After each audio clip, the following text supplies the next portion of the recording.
been a real surge in awareness, community awareness. The treatment is just so effective. You know, that difficulty with sustaining attention on the boring stuff. How do I structure my day? And there can be something quite liberating about going, I'm not broken. There's actually just a difference here. The power of mentors, of coaches, of supports in life. But, you know, that idea of keeping the client at the center. This is the Grow Your Clinic podcast from Clinic Mastery. That this isn't just some echo chamber of, everything's great, because that doesn't help me actually grow or develop. And I think really important for clinic owners with ADHD as well, just to know themselves and to know. Welcome to the Grow Your Clinic podcast. My name is Ben Lynch. In this episode, I speak with Sarah Morris, a clinical psychologist and clinic owner in Melbourne, Australia. We start the conversation talking about ADHD, how it's affected Sarah and her family, and has become a passion area in her clinical practice. What's interesting is Sarah framed it as a strength. We also discuss the other side of it, which is all the hardships, adversity, the support that's required in order to function and live a rich, full, meaningful life. But Sarah's take on how it could be a strength really caught my attention, and we explored that further. We also discussed family, running a business, transitioning from clinical care to being a business owner and reconciling how we do those things and ultimately building a clinic for good. Let's pick up the conversation where we start with ADHD and what you can do if you're experiencing this or if you know someone who's experiencing this. So in the conversation between you, me, and Jack O'Brien, you mentioned that you have ADHD, you come from a family who have ADHD, and this is an area now clinically where you serve a number of people with ADHD. I hear a lot of clinic owners in the community say, that's my ADHD. I wonder if, some of them are clinically diagnosed or maybe just flippantly saying that. But can you just create some clarity for, especially the non-psychs? What is ADHD? How do you come to know whether you've actually got that? And what are some of the characteristics of it? Yeah, absolutely. Well, I think there's been a real surge in awareness, community awareness about ADHD, especially in recent years. And I think there's a few reasons for that. I think COVID was this massive experience where some people found that, oh goodness, like I actually now have the freedom to kind of let my legs jiggle around in meetings because it's on Zoom and nobody's distracted by my jiggly legs, So finding almost this freedom that came with COVID. For other people, it was like, like I can't get stuff done when I have just me and a computer and no stimulus around me. Like it's really hard to kickstart things. So this massive shift in how we worked during that COVID era, I think was a real catalyst for people who have maybe experienced things their whole life, suddenly going, wait up, what's going on here? Combined with that, a lot of ADHD groups. So I'm part of a group called the Australian ADHD Professionals Association. It's a marvelous group of professionals like psychiatrists, psychologists, GPs, OTs, and also community, consumer advocates, like ADHD coaches. And there's been a lot of advocacy around ADHD because it's actually a really important area. There's so much research, and actually the treatment is just so effective. So it's like, mate, if somebody's got ADHD, I want to help them figure that out, and I want to help them get the support that they can access. Yeah. So what are some of those things that people can do? Obviously, everyone's going to be a unique case, but what are some of the typical things that you would use to help someone manage? Yeah. So look, I mean, we have to just start with medication. There's decades of research behind this that actually ADHD medication is extremely effective at treating those core symptoms. So I think you mentioned before, what does it look like? Yeah. Well, it can look like the jiggly legs, It can look like, I think I'll go and just do another drink break, or, that difficulty with sustaining attention on the boring stuff. I mean, Hyperfocus is the opposite of that, right? There's this lovely hyperfocus that a lot of ADHDers talk about, which is once they get into a zone, oh man, just watch them go. Okay. But that, when it's the boring stuff, the administration stuff, that can be really hard to sustain that attention, to keep going, or even to kick-starting and get started. The overwhelm of where do I actually start this complex, admin issue? That's a bit of an executive functioning challenge that can be common in ADHD. So ADHD is this pattern. It's a neurodevelopmental thing, meaning people are born like this, right? It's a biologically wired thing. ADHD runs in families, same as height. It's about the same genetic loading as height, right? So my dad's tall, I'm pretty tall. Just because dad's tall doesn't mean I'm going to be tall, but it does increase the likelihood, right? Yeah. Similar to ADHD. So there's these sort of patterns of challenges around sort of sustaining attention, around kind of organization, and sometimes also those more hyperactive, impulsive things of like my mind just goes a mile a minute, 1,000 tabs open at once, kind of thing. So there can be a real spectrum of experiences. Yes. Yeah. But I guess just to say, ADHD is part of the normal spectrum of society, the same as height. I'm a reasonably tall person. Most of the time, that's actually kind of not even a big deal. Yeah. Sometimes when I hop on a budget airline, it's kind of a big deal. It's not too fun. Yeah, the leg room. Similar to ADHD. Maybe most of the time it's okay, but then I find myself in certain situations with certain challenges, and it's like, oh, okay, this actually becomes a bit problematic for me here. And you spoke there to the overwhelm that can come with maybe many competing demands for our attention, especially as business owners. Like it's a team member, it's a client, it's your own caseload, and a mix of all of those things all at once regularly. Yeah. Practically, how do you support? Are there patterns of behavior that you help people install to be able to manage those competing things for your attention to get into that zone, as you said? How can people kind of switch gears or take control? Oh, I think that's a great question, Ben. So, definitely, if somebody is suspecting they have ADHD, getting that diagnosis so that medication can be part of it. But absolutely, there are so many other kinds of strategies that we can be doing to really work with us, to work with the strengths and also manage those challenges. Even just to say that sometimes being in a chaotic environment is a space in which an ADHDer can sometimes thrive. There's all these memes out there about, like kind of stand back, folks, like I was born for this. And I mean, really, I would love to see just how many ADHDers are in high chaos environments, like, being doctors in the emergency department, or being entrepreneurial business owners who are trying to juggle 1,000 things.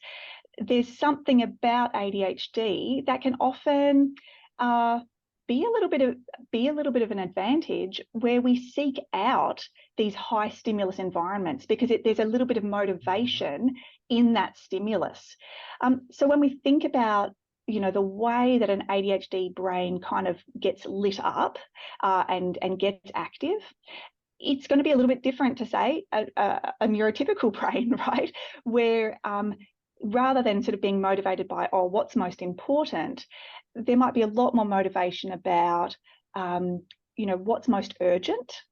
So urgency is a really big driver. So that night before the assignment is due, man, everything sort of kicks in.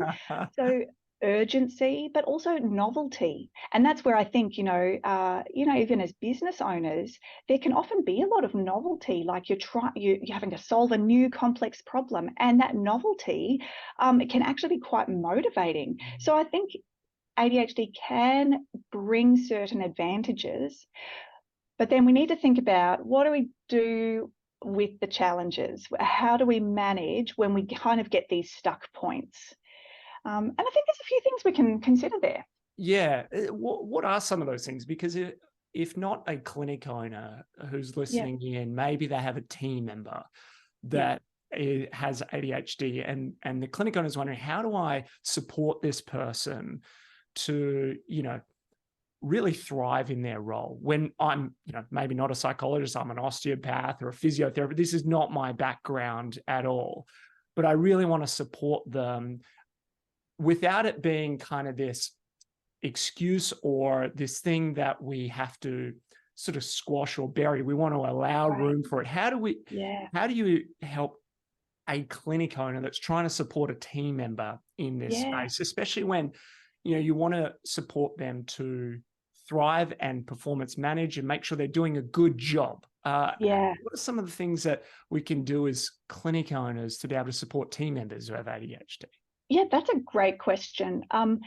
I think that, and I think that this actually speaks sort of to, what is a good team, and I think having, being able to appreciate the kinds of strengths that come, with ADHD.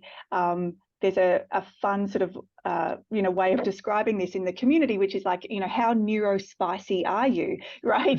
But it's this fun sort of take on this idea of, like, as in I bring a little bit of pep, I bring a little bit of spice. If, as a clinic owner, I think wanting to make sure that the person has, some supports in place, like, that they, like, I think that the work that a psychologist can do, especially if they've got ADHD expertise, or an ADHD coach can do, I think that that's helpful, because they're going to work with that individual with their individual strengths and weaknesses. But I think there's something more broad here, both for the ADHDer as well as for others around, which has to do with kind of self-acceptance and self-compassion. So I think that there is something very liberating, often for adults who discover that this pattern throughout their whole life actually has a name, ADHD, and there can be something quite liberating about going, oh, I'm not broken. There's actually just a difference here. I think about, for example, I actually wrote a whole doctorate thesis without my ADHD diagnosis and medication. And it's possible, but it kind of happened, for a majority of it, it happened in 15-minute increments. Right. So you're writing in 15-minute increments. You got it. Yeah. Then there would be moments where I would get really into it and there would be this lovely hyper-focus sort of experience. But, I think for a lot of people looking at somebody who's doing, like, that PhD level work, they would have some assumptions about, oh, you must be somebody who can just sit at a computer and stay there and kind of just power through a whole day. It's like, no, and it's okay to find a different pathway for how you do things. So I would set myself little timers and use all sorts of creative motivational ways. Oh, how many words can I smash out in the next 15 minutes? Let's see. I'd be sort of, and even if you notice there's a kind of a voice I'm using on myself there, which sounds a lot more like a kind coach than a harsh critic. So there's a few things here. One is there's practical stuff, but another is that, when we think about what is actually motivating internally, how do we speak to ourselves? And if we are able to kind of take on that kind coach voice, like, you got this, girl, give it a go. Come on, what can you pull off in 15 minutes? Show us what you got, right? This kind coaching voice, as opposed to, oh, you how can you not be, just that pulling down kind of voice. Yes. I mean, I think across the spectrum of all humans, we do better under a kind coaching voice. And yet often when we're trying to motivate ourselves, we notice the voice sounds a lot more like a harsh critic. So even the skills there around how do I nurture that kind of voice can be really powerful in helping facilitate action and change. And so it also makes me think about a clinic owner. What kind of voice are they, what kind of culture are they bringing that sort of builds that sort of thing where there's sort of room for different kinds of ways of getting stuff done, as well as a voice that has this real kind of, kindness and acceptance, but also kind of motivation.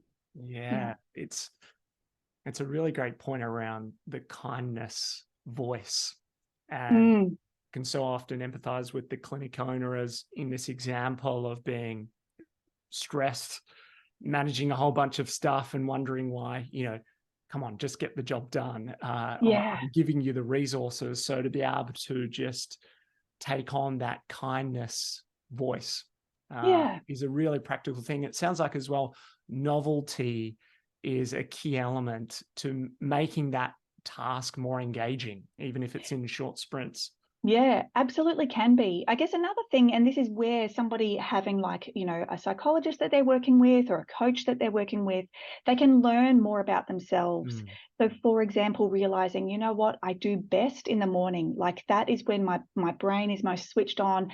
That's when I do best. And even thinking about, okay, so how do I structure my day in terms of like when I'm writing notes, when I'm seeing clients, when I'm trying to do administrative things, how do I actually structure that day? As an example, like I can get overwhelmed by emails. And so for me, it's actually being deliberate about, I'm not going to try to do that when my brain is fuzzy, later at night or something. This is important enough that I need to plug it in earlier in the day and kind of creating space for things. So that sort of self-knowledge, figuring out how to work with yourself. I think these are really, these are, this is all that unique personal journey. And I think really important for clinic owners with ADHD as well, just to know themselves and to know, okay, what are the tasks that actually I kind of get bogged down in or that I find it hard to initiate.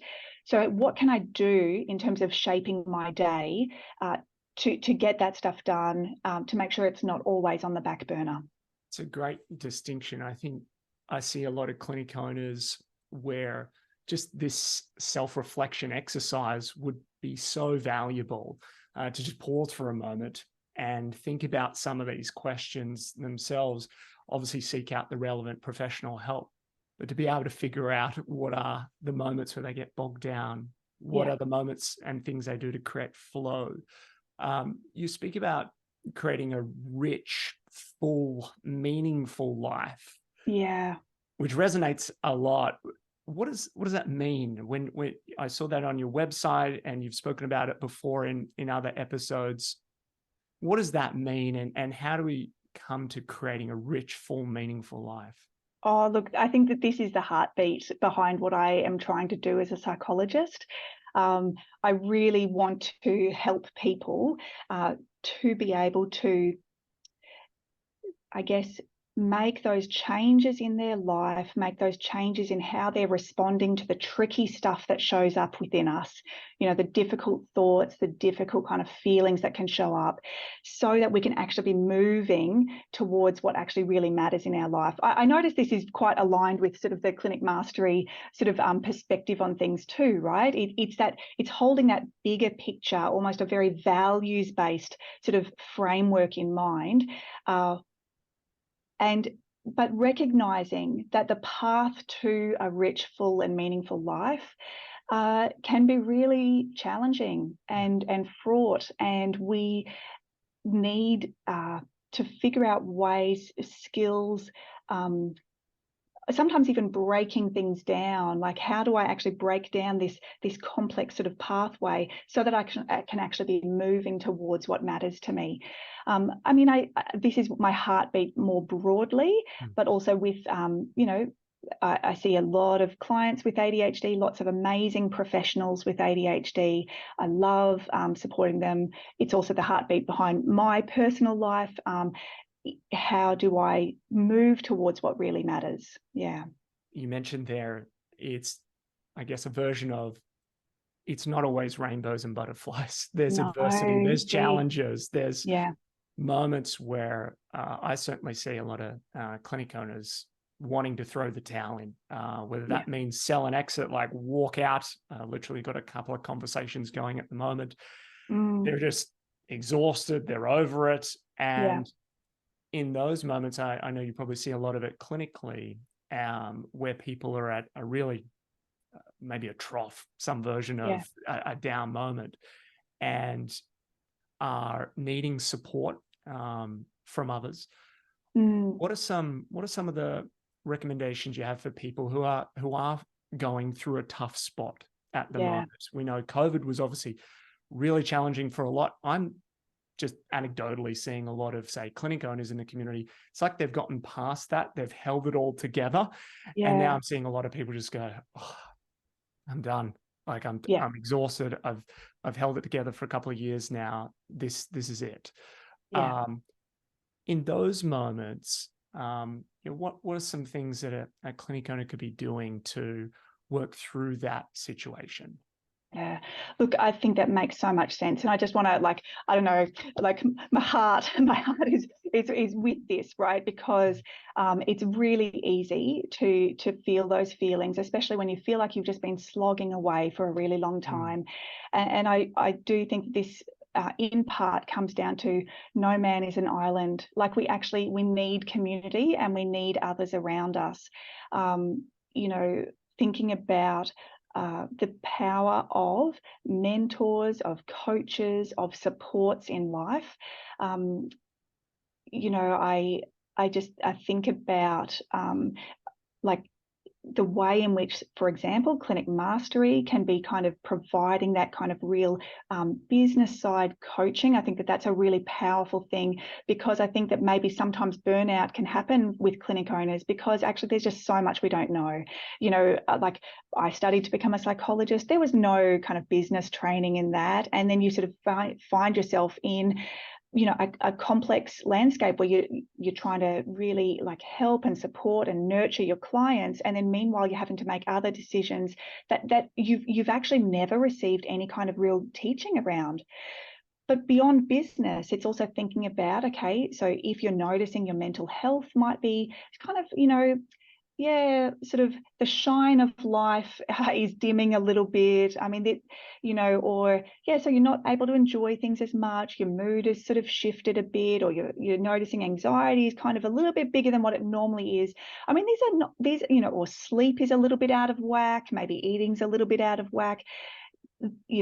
Brain fog kind of happening a bit more. These are little signposts. Hey, I'm needing a bit of extra support. And as a psychologist, I'm like, let's get some support. And of course, I'm just sort of speaking general advice here. And I think also then personally thinking about, what's happening in my social world right now. What is the balance of how much I'm giving out and how much I'm actually being fed or being cared for? How are my friendships going? How's my, am I getting to walk around the block with my mate anymore, or has that sort of dropped off? I'm sort of speaking to myself there. It's a little note to self. I need to get that coming back in.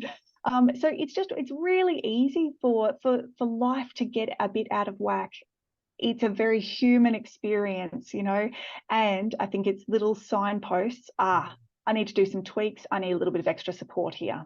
The tweaks is a great point. I've heard you talk about like taking our car to the mechanic or fueling up with gas to keep things going.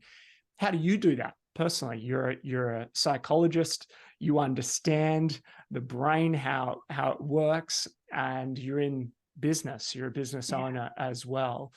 Does that mean you're just self-correcting and working on yourself all the time, or do you have people that you connect with and reach out to? Obviously, you're part of the Clinic Mastery community, but how do you go about taking care of yourself and surrounding yourself with that support?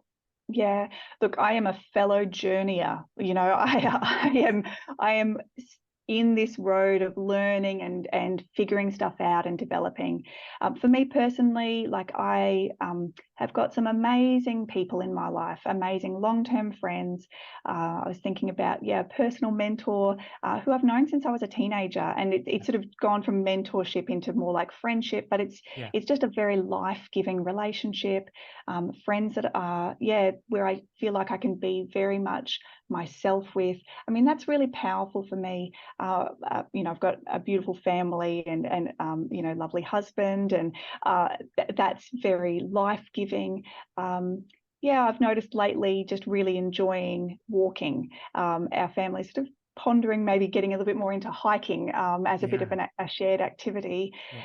But I have to say, I'm still on a journey, figuring out that balance of how do I find ways in which I can effectively, just really bring my whole self to my work and really care for my clients really wholeheartedly, and then also finding ways to then switch off, and kind of decompress. And I'm still on that journey as well. So the experience of juggling many balls or wearing many hats, however you want to put it, being a professional, a business owner, running a family as well. How have you been able to navigate wearing those many different hats?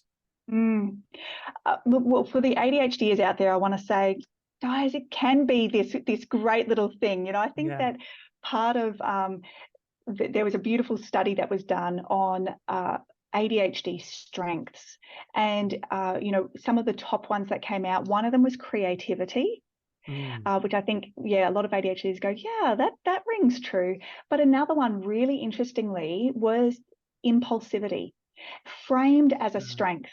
And I do think about this. It's the bravery side of impulsivity, right? It's that readiness to I'll jump in, I'll try that out. And I think that has actually been helpful for me as I, wear these hats of being, being wife, being mum, being clinic owner, being clinician, as a clinical psychologist, and then also being supervisor. Trying to train up and support my team in honing their skills, along with manager. So that role of how do I nurture this amazing team that I've got, and I do have quite an amazing team, and even how do I even create a culture that is attractive, that new clinicians might say, that's actually where I want to work. That's the kind of place that really I know I'm going to be valued and cared for and nurtured in my development, not only as a clinician, but as a whole person.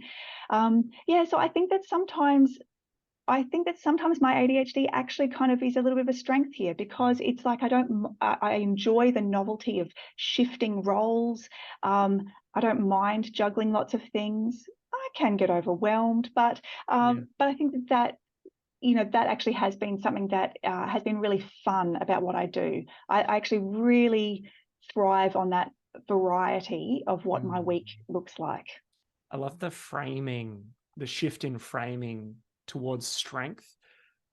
Just anecdotally hearing, clinic owners in the community maybe think negatively about the ADHD diagnosis that they have, or just if they're using that term to describe how they're feeling at the moment, if they haven't actually been diagnosed, they'll see it typically or talk about it in a negative sense. And so I really like that framing of, this can be quite a strength, my ability to embrace variety and impulsivity and creativity as well. And then there might be something there, Ben, even about kind of almost holding them both at a time, that there is strength in ADHD. And I guess I don't want to downplay, though, the reason why it is a diagnosis, the reason why, I think it's very appropriate for example, an ADHD student at university to have special accommodations or in school, because it does confer extra challenge. There are very real implications if we look at a community level with ADHD. it's actually quite serious. I mean, ADHD is very overrepresented in the prison population, right? ADHD does confer risk for a number of different things.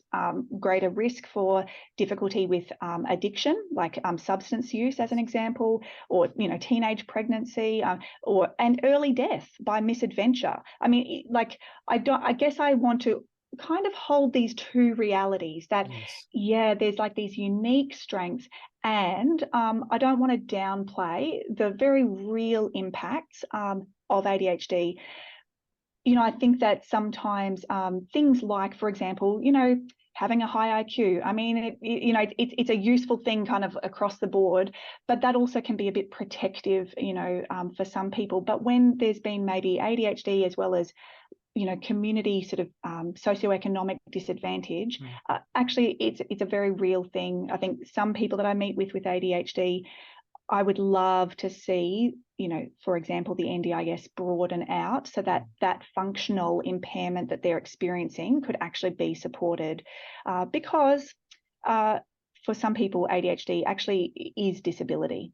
So it's a real spectrum. And I think this is where we kind of want to hold both of those realities in mind, and even thinking about the clinic owner or the team member who has ADHD, holding in mind both this real acceptance and kind of like esteem of those individual strengths, along with kind of that real sense of honouring the extra challenge that can be coming up with the different wiring of this brain. Yeah, that's a really great point, to be able to hold both of them together. The element there as well that you spoke of was overwhelm. We see that a lot when there are many competing demands, and being able to navigate those juggling hats, or juggling balls, wearing many different hats. It sounds like being able to have the support team around you, psychologists, friends, those things are really important, as well as the self-reflection as well. I wonder, how have you been able to reconcile, as a health professional, helping and serving the community that you do, and being a business owner? Because sometimes they can seem like they're at opposite ends, and they don't quite reconcile. One maybe being more around commercialization, building something sustainable, and the other being of service. How did you come to perhaps the decision to go into business, and how do you think about being a health professional serving whilst also being a good business owner? Yeah, that's a great question. I think that and I think that this is partly my attraction to Clinic Mastery, because I noticed that the client stayed at the centre.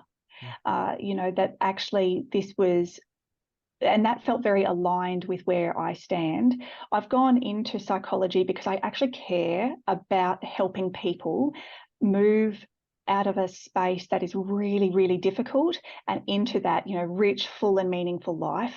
Yeah.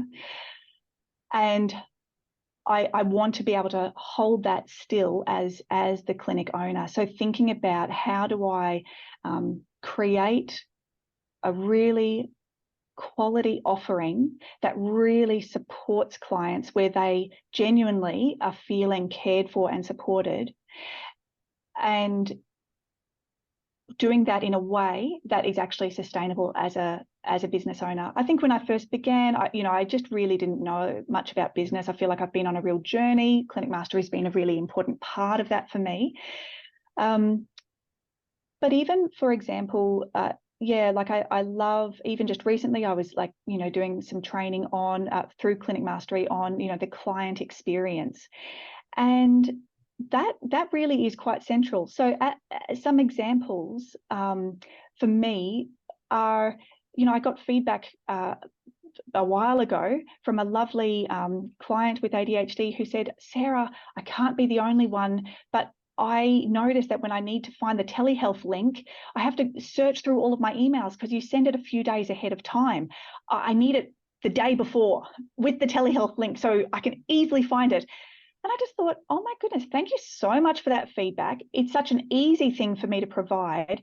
I don't know why I hadn't done it earlier, but that idea of keeping the client at the center and thinking about how do I orient this towards the client. Similarly, like we developed a group program for adults with ADHD. It's called ACT for ADHD, using acceptance and commitment therapy. And we developed this because we just sort of saw that there was a gap. Like here are adults who have ADHD, and there's something very powerful about the group experience, that validation of, I'm not alone here. Like, even though the people I'm with might look on the outside very different to me, and they've got different lifestyles, we're coming from, we've got different professions, different age groups, and yet there's this common thread. And I think that, for me as a clinician, I hold the clients at the center, but also as a business owner, I'm holding clients at the center, and also my team. I think it's people. People are at the center here. Yeah. So I don't think that there's a conflict. I think that there could become one, but I don't think it has to be that way. And for me, also, this is part of me living out my rich, full and meaningful life, is finding ways in which I can hold people at the center. Yeah. We refer to clinics for good, where you're aligning core purpose, perhaps the causes that matter to you, whether that be from animal welfare through to the next generation in your profession and contributing to the research, whatever matters to you, but creating a good, sustainable business, because without it, you can't amplify your impact. It's very limited. And also doing good by the people that you work with, team members, clients, creating great experiences. What does being a clinic for good mean to you? How does that manifest in your clinic? Yeah, I think I want to see it be a clinic for good across a lot of different areas. I think team culture, like I genuinely love the people on my team. I really value them, clinicians, and also, a really extraordinary admin assistant who's just been really pivotal in sort of the success of Solid Rock Psychology. So I want, I guess, clinics for good at the team level. I want it to be for clients. So as an example, some of my professional mentoring that I've received was really around this idea of feedback-informed treatment. We track the outcomes of our clients. We're very interested to see, are people getting better? And we post that stuff online, like, so that people can actually sort of see. And we get really great outcomes, right. But also when I'm working with an individual, if we're sort of seeing, oh, wait, things are actually getting worse, we're really quick to pivot and respond to that and try something different. So I'm very passionate about that feedback-informed treatment and tracking outcomes. So in seeking to really try to give clients the best and most quality care that they can receive. Part of that also, even how I supervise, it's using this idea of deliberate practice, wanting to actually deliberately get better at a particular skill within what we offer, and sort of like really practicing that, role playing it, and then applying that. And I think also clinics for good, for me personally, I love that as a business owner, and actually I've created this for my team as well, where we actually have work flexibility. So, one of my sons often comes in the afternoon after school, just as I'm sort of finishing things up. And I love that I'm able to, knock off work early to attend school functions. I love that, there's that flexibility that has been created, because ultimately, I began this venture really because I felt like I wanted to see, I had a vision of what I could offer to clients, but also I wanted it to be good for my family as well.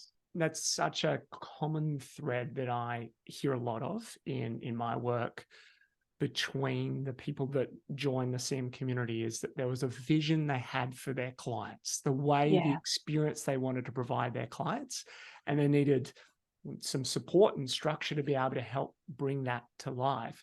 The thing you touched on there, and I'm always interested in, as health professionals, we're all taught research, evidence, some version of stats more than likely. Some are more into the research base than others. What I often see is actually a lack of translation of those skill sets and mental frameworks and paradigms as a clinic owner. For instance, perhaps having a hypothesis about how we could improve the service or experience and get that feedback loop in client outcomes, or whether that's around a recruitment strategy, whatever it may be. I often see that there's this wonderful paradigm and set of thinking and tools that's not translated over here. Now, you have a background in research, and it sounds like even there in the deliberate training of team members, it's very purposeful the way you think about that and work towards getting those outcomes. How else does that research mind, that process, come into you as a business owner, as a clinic owner? How else do you use some of those skill sets? Oh, actually, Ben, you might be challenging me on something here, because I so very easily see how this applies to me as a clinician. It really does shape what I do as a clinician. And it actually gave me confidence as an early career psychologist when I found out that outcomes of clients are not necessarily better the longer that a psychologist has been a psychologist. That actually an early career psychologist can get just as good outcomes, because it's more about this deliberate practice. It's about kind of this ongoing improvement that actually makes a psychologist good and effective. And when I started tracking my outcomes, it also gave me confidence, oh, okay, we're doing something useful here. Even when I developed the ACT for ADHD group, there wasn't sort of something at that time, I wasn't able to find a group program that already had an evidence base. And so I went from, some groups ACT has a number of different other group protocols that have been, that have been researched. I sort of applied them to this new sort of setting. But because I tracked the outcomes, I therefore felt confident. Oh, no, I can see what we're doing. This is actually useful and meaningful. So the outcomes gave me confidence as a clinician. Now I'm feeling kind of challenged, actually, how could I be applying this a little bit more deliberately from that business perspective? And a few ideas are popping into my head, but they're not ones that I've necessarily tried out yet. Yeah. So, okay, that's because good. I think, it's the same thing. It's how do I get the feedback? How do I actually figure out what is working? Yeah. It's just something I've observed, and I am not in the research business at all. I have a very sort of meta view of research, and it's just interesting having maybe embraced some of that a little bit more personally over the last 12 to 24 months in our own work, and then looking at, hey, everyone does this pretty well in a clinical sense, but I reckon there's some patterns here that could easily, or transferable skills that could be used in a business owner, when you put on that business owner hat, that perhaps could yield better results. And one of the key elements that you touched on has been a bit of a mantra for us, has been the feedback loop, is being okay that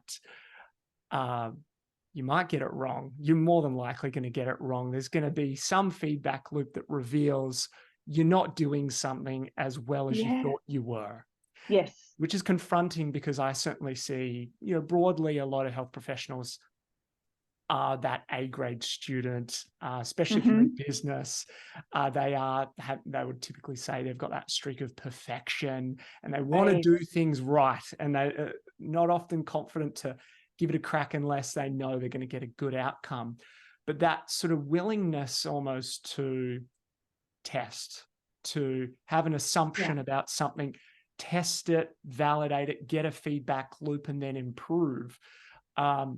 That's a very interesting insight from you about how you've used that in clinical care to understand the experiences of clients and the outcomes they're getting, and then use that to inform practice. Yeah, and what you say is really powerful, right? Because I think it is about being able to elicit authentic feedback, which includes negative feedback. Because if all we're hearing is, oh yeah, it was great, marvelous, whatever, there's actually nothing that we can do there. And there's a particular type of feedback informed treatment, which is more about clients actually saying, oh, how was this session? Did we meet my goals? Did I feel like you actually understood me? Did I feel like we were on the same page? Did I feel like there was direction? It sort of asks these kinds of things. And the skill of actually using that kind of feedback is actually to really build that alliance with the client where they're willing to actually give you the authentic feedback. So I think similarly as business owners, it's thinking, well, how do I actually help my team to give me that kind of authentic feedback as boss, as manager, as supervisor? What might that look like, so that this isn't just some echo chamber of, oh, everything's great, because that doesn't help me actually grow or develop. So yeah, I don't know. I'll have to be pondering this one more. How do I apply this more as a clinic owner? Great. Well, it feeds in nicely to mastery, part of our name, Clinic Mastery. The word mastery is such an important one for us, because it means that, as you said earlier, on this journey together, as we all are, and we really see mastery not being a definite end point, but that it's a continuation of improving, serving the people we work with better, the team members, the partners in our community, the clients, of course, at the center of it all. And how do we improve, better decision-making processes, better technology, better experiences, better outcomes, etc. How do you embrace mastery inside the clinic? Are there a certain number of things that you do or key processes that you do to improve? Obviously, the feedback loop there from the clients is an integral one. What other ways do you, in the team at the moment, embrace that continuous improvement? Yeah, well, Ben, we are like we haven't actually even reached our 2-year anniversary as a business. Like, we are young, and so therefore we are non-stop in the improvement process. Yeah, non-stop. But it's about just taking a bite out of the next thing. So even as an example, and I think this really is with my team. The thing that I'm seeking to work on right now as a business owner is really wanting to empower my team, who are really just a talented group of individuals, but working with their strengths and their interests on, I think that actually it might have been something I watched you speak on, which was talking about the 1%, like what are the little 1% actions that we can do that actually make a difference across time. And so as an example, we've kind of come up with this idea of special projects, where it's something that we're working on every quarter. We might sort of revisit, what is the special project I'm working on? For somebody in my clinic at the moment, that they're developing a new program that's going to be helping adults who experience social anxiety or shyness, and so they're working on developing that program so that we can offer it next year. So there's a new kind of client offering, another great thing that we can be offering our valued clients. For another a clinician teammate, she's got really great insight when it comes to clarity about how to provide a very evidence-based sort of process of therapy. And so actually formalizing, and this is once again, it was another Clinic Mastery meeting that I did with Mick, where he was talking about, okay, what do those first few sessions look like? And I thought, okay, it is a lot more complex sometimes with psychology, because I think the human mind and it's got more, a brain is a more tricky organ than, say, Yes. I don't know, the muscles in an arm or something like that. So there's a little bit more complexity, but there are key principles we can do. And so wanting to actually build up the resources that we have so that we're giving better service to our clients, but also providing for the team where we're not feeling like we need to reinvent the wheel, where the resources are really easily accessible. Another teammate, so my beautiful admin assistant, who's just a powerhouse, she's really working on marketing and improving what we put out there on our social media. And so, so I think that's something that I'm working on right now, is that idea of the 1%. How do I empower my team with their interests, with their skill set, so that they can be also kind of, improving what we're doing. There's so many improvements we can make. We're just we're very early in our stages of development as a business, but I'm proud of what we are. I think we've done a really great job getting to where we are, and I'm proud of the team. I'm proud of the people that we've got involved. Yeah, you're doing some wonderful work from what I can hear and see from those that are connected to you and what you've put out, which is awesome. I think it's really great. I get a great thrill and kick out of speaking with people like yourself, health professionals who are passionate about helping people live a better life, as you said, a rich, meaningful life, a full life. I think it's not without its adversity and challenges. They make for some, pretty gnarly stories down the track. Absolutely. But it's rewarding, and I think that's what's really cool. And I love my sort of summary there of what you were saying is, I think business is a really great canvas for us to express that creativity and bring to life a vision that we have, say, for our clients' experience and our team's experience, which is pretty cool, I think. And it's awesome to have more people like you being able to create places to work and places to come for healing and wellness. So awesome. Thank you for the service that you have, and really appreciate your insights here today, especially on ADHD, something that comes up a lot inside the community. Hopefully those folks who are dealing with it or know someone who's dealing with it have taken some inspiration or information that they can use in their life. If they want to connect with you, Sarah, what's the best way to reach out? Yeah, absolutely. And we welcome that. We love working with professionals who have ADHD and who would like, just some more tools in the toolkit or some support on the journey. So probably our website. So it's solidrockpsychology.com.au. And from there, it would be getting in touch just via email with our admin assistant, Jamie, and she will be able to sort of line something up. All of our team have really great skills when it comes to supporting folks with ADHD, and it's a real key interest for us. Yeah, that's awesome. Well, we'll put the link down in the show notes here. Sarah, thank you so much for sharing today. And hopefully we'll have another conversation down the line and see how things are progressing. That would be fantastic. Thanks for the opportunity, Ben. Thanks for tuning in to the Grow Your Clinic podcast. To find out more about past episodes or how we can help you, head to www.clinicmastery.com/podcast. And please remember to rate and review us on your podcast player of choice. See you on the next episode.